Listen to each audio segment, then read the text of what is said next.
ارسنال باغيين ثلاثه اللعابه، باغيين بلال الخنوس وعاطين فيه رقم مالي جد معتبر، وباغيين اللاعب السيباري من البيس في اندوفن حيت ديجا كانوا لعبوا معاهم، ولكن اللاعب ديالنا السيباري كان تالق مع الفريق اللندني. وايضا مازال الامل يراود ارتيتا انه يتجمع مع اللاعب ابراهيم دياز، على اعتبار ان ارتيتا لما كان مساعدا لبيب غوارديولا داخل نادي مانشستر سيتي كان ابراهيم دياز لاعبا في تلك الفتره وما كانش بلغ النضج ديالو. ارتيتا باقي يغازل. واش الارسنال غتاخذ ثلاثه اللاعبين المغاربه؟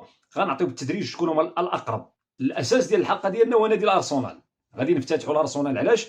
لان هذا النادي اللندني الجميل جدا بغض النظر عن الهزيمه ديالو، فالارسنال بصدد خط بود الكثير من العناصر ديال الفريق الوطني. وانا شخصيا اتوق بل غنكون سعيد جدا. هذا ليس بيع في المواقع كما يقول البعض في الكثير من التعاليق، بل هذه معطيات رسميه في حسب الصحف الانجليزيه المستنده الى البيت الداخلي للارسنال.